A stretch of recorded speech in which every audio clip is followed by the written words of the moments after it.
Você tem acompanhado aqui na Globo News a cobertura da queda de um avião na Colômbia, que levava a delegação da Chapecoense, além de jornalistas e tripulantes. É a maior tragédia do futebol mundial, um drama especialmente brasileiro, e um golpe duríssimo para os moradores de Chapecó, uma cidade de 210 mil habitantes que viu seu time conquistar um feito inédito. Pela primeira vez, um time de Santa Catarina disputaria um título internacional, no caso, a Copa Sul-Americana.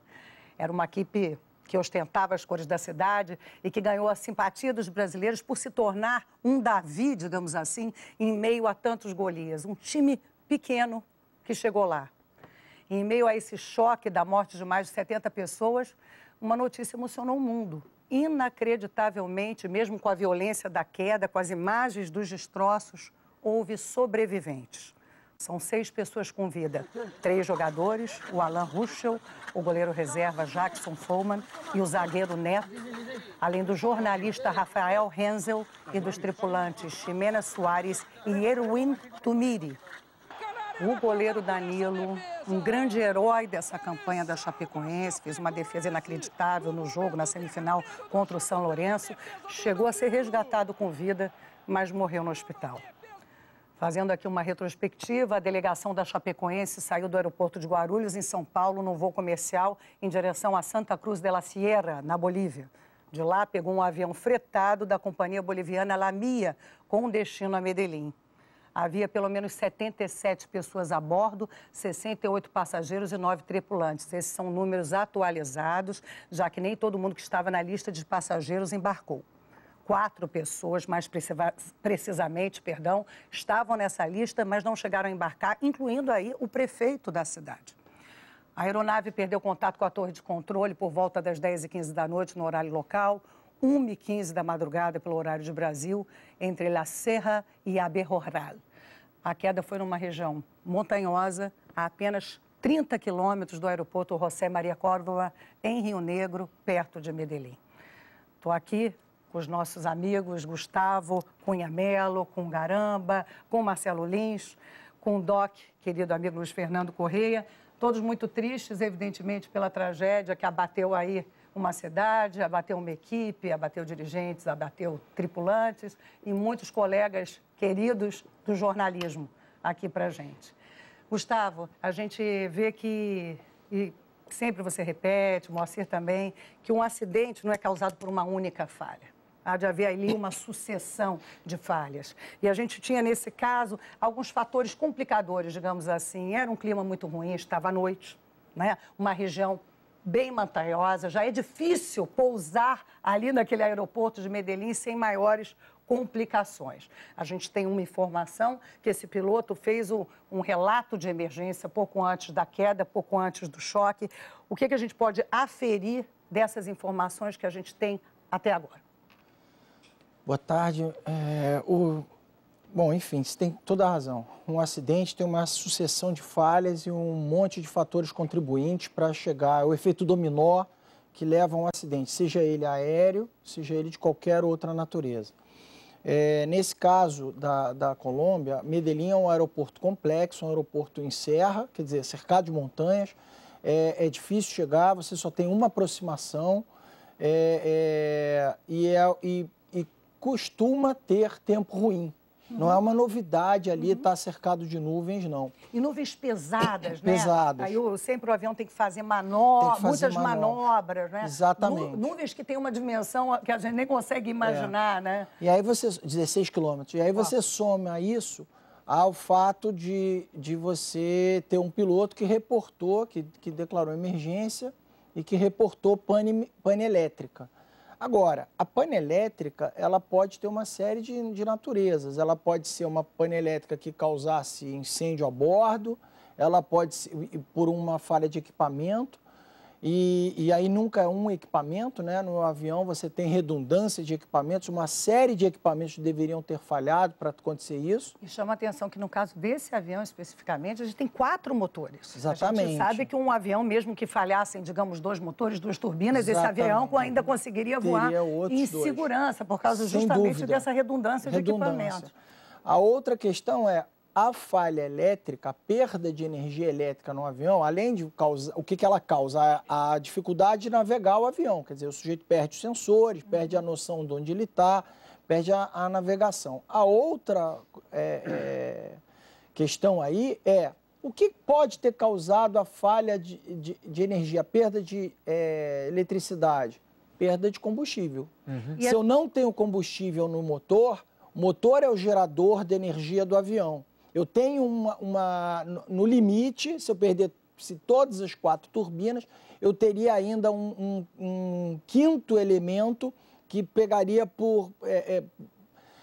basicamente só para funcionar alguns sensores através do vento. Quer dizer, você abaixa um equipamento, está me fugindo a palavra aqui, e ele, através do vento, ele gera energia para funcionar só pelo menos o cockpit ali do piloto, parte dele. E, Gustavo, só interrompendo, desculpe, mas pelo o fato da gente ver as imagens e de ter havido sobreviventes e de ter muitos destroços ali no meio daquela região montanhosa, a impressão é que, de fato, não houve uma grande explosão que seria causada se o avião tivesse com bastante combustível, que eu acho que só reforça essa possibilidade que o avião estava com pouco combustível. Não dá para dizer seca, isso, não dá para dizer, obviamente, que foi isso que causou nesse momento, não dá para afirmar Marcelo isso. Marcelo está perfeito. Tem isso, né? Agora, a pane seca, a propósito aqui, só para fazer um parênteses, a pane seca para um dono de linha aérea ou para um piloto é uma coisa que eles fogem sempre.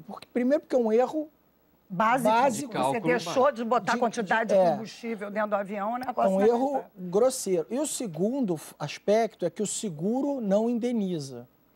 A seguradora não indenizaria nem o casco do avião, nem o avião em si, e nem as vítimas. Quer dizer, se houver pane seca, porque a pane seca é excludente. Como é um erro grosseiro, não se espera que isso aconteça. Então, mas já tem histórico. A Colômbia já mandou um avião da Avianca para Nova York e ele caiu por pane seca. Houve um erro no abastecimento. As dúvidas que aparecem aí, né? Porque alguns especialistas já começam a dizer não, pode não ter tido pane seca, e sim o piloto ter tido a preocupação de esvaziar rapidamente o tanque, justamente para não causar a explosão, que teria salvado aí algumas vidas e preciosas vidas naturalmente. Mas realmente, assim, eu acho que da gente imaginar, porque a gente sabe que é um voo relativamente curto, né? Como você bem explicou mais cedo, qualquer avião tem que ter combustível bastante, primeiro, para voar de um aeroporto para um outro aeroporto, do ponto A ao ponto B, como você bem colocou. Tem que também imaginar que poderá parar num ponto C. Porque está fechado o B, exatamente. E ainda tem que imaginar mais meia hora. Então, não é isso? Então, assim, isso aí é norma. Parece que nessa distância ele estava meio apertado para cumprir todas essas coisas. É isso que é o ponto. A autonomia de voo dele, a distância que tinha que fazer, já estava meio no laço, né? A autonomia dele é 3.000 quilômetros. E a distância de Santa Cruz para Medellín é 3.000 quilômetros. Eu volto a falar da tragédia dessa madrugada, a queda de um avião que levava a delegação da Chapecoense, jornalistas e tripulantes. Foi de madrugada que houve esse acidente. E agora, Ariel Palacios, direto de Buenos Aires, tem outras informações, atualizações, portanto, dessa tragédia. Ariel, boa tarde. Boa tarde, Maria. A última novidade é que o ministro dos Transportes da Colômbia anunciou que encontraram pelo menos uma das caixas pretas.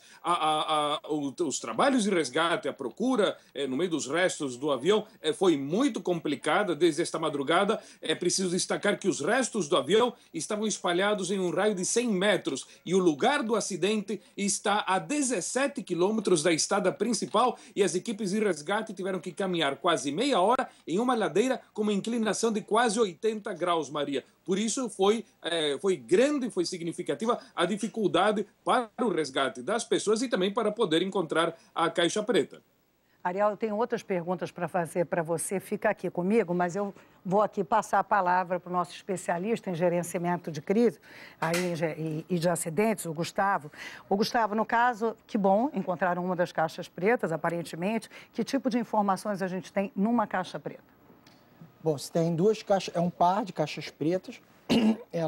Uma grava a voz na cabine, todo o som da cabine.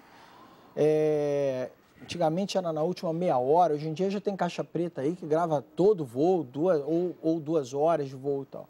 E a outra caixa preta de dados, que ela diz todos os parâmetros de voo, inclinação dos flaps, a angulação do avião, velocidade, altitude, ela dá um retrato. Tudo que o piloto fizer ali no manche, etc., ele vai apontar na caixa preta. A caixa preta você sincroniza a de dados com a de voz num aparelho e você vai, normalmente no fabricante, provavelmente isso daí vai ser feito na Inglaterra, e aí você vai ter a noção exata do que aconteceu até a colisão. Gustavo, você vê aí que de manhã são imagens ao vivo, a gente já tem agora a possibilidade dos helicópteros ajudarem nessa questão do resgate, o que ficou muito difícil durante a madrugada por causa do mau tempo, por causa da escuridão. Sim. Aproveito mais uma vez você para falar do modelo desse avião, né? Um avião que tinha 17 anos de uso, até o nosso querido Ariel falou isso mais cedo, um avião de fabricação inglesa e vários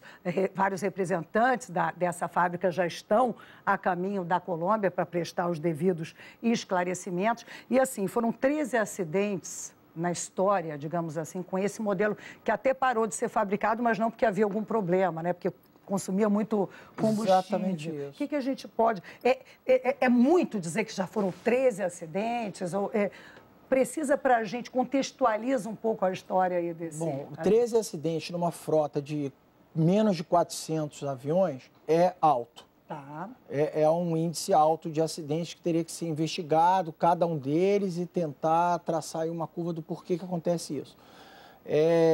Agora, o avião ele foi comprado pela coroa britânica, né? Um avião que eles usavam até muito pouco tempo atrás, depois pararam de usar. Realmente ele parou de ser fabricado especificamente porque ele consome muito combustível. Hoje o mundo moderno não permite que uma companhia aérea gaste tanto combustível. Então tem um concorrente dele para voos curtos também, que é o ATR, e o ATR ele consome muito menos combustível, então prejudicou as vendas, fazendo com que ele parasse. Agora, outro ponto 17 anos do avião, um avião novo, porque avião é manutenção. Você tem um mapa de componentes da aeronave, todas as peças são trocadas em média, na metade da sua vida útil, o que faz com que o avião esteja sempre novo. A gente tem mania de uma comparação com o automóvel, não, o avião é totalmente diferente. O avião de 17 anos é um avião novo. Ariel, eu ia voltar a conversar com você, mas eu tenho notícias aqui de Brasília. Vamos fazer uma pausinha nessa conversa, só para acrescentar, que o Ariel também contou para a gente mais cedo, que esse avião, inclusive, esse mesmo avião desse acidente foi usado pela equipe argentina, da seleção argentina, quando veio ao Brasil para as eliminatórias da Copa do Mundo.